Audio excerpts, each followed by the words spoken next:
Right now news में आपका स्वागत है। ताजा तरीन खबरों के लिए चैनल को सब्सक्राइब कीजिए।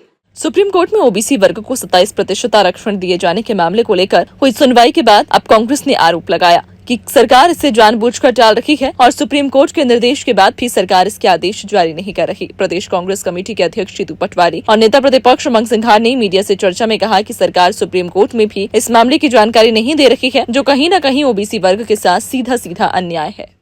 उन बच्चों को यातनाएं मिल रही है, उन बच्चों के परिवार में न वो इस नौकरी को ज्वाइन कर पा रहे हैं, न दूसरी नौकरी पा रहे हैं। 6-6 साल से खून के आंसू रो रहे हैं। तो ऐसे में कांग्रेस पार्टी ये मांग करती है कि उन बच्चों की नौकरियां बहाल की जाए और उनको उसी दिन से तनख्वाह दी जाए जिस दिन से सरकार ने उनकी नियुक्ति की थी और पद उनका होल्ड किया था। तीसरी बात, जैसा मैंने आग्रह किया, ओबीसी समाज से मैं सभी परिवार के युवा साथियों से आग्रह करना चाहता हूं। ये ओबीसी के आरक्षण का सवाल नहीं है। ये भारतवर्ष में 13% लोगों के पास देश की 80% संपत्ति चली गई। ये सामाजिक क्रांति के बुहाने पे खड़ा है देश। जो 87% लोग हैं उनके पास देश की 20% संपत्ति है।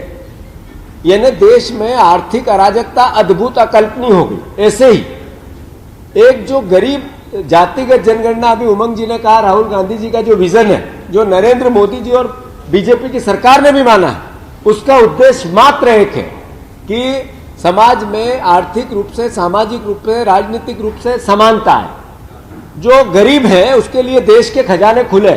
वो जिस भी जाति का गरीब हो उसको देश की सरकार सहायता करे, प्रदेश की सरकार सहायता करे। ये आधार है ओबीसी समाज को ताकत देने का।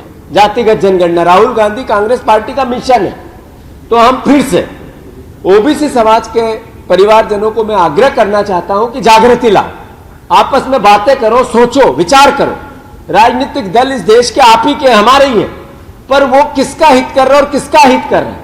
आप रोज जाते हो किसी सरकारी ऑफिस में, किसी व्यवस्था में इलाज कराने, हॉस्पिटल में, कहीं आपके बेटे को शिक्षा दिलवाने, आपकी आर्थिक स्थिति उसके लिए आपको परमिट नहीं करती।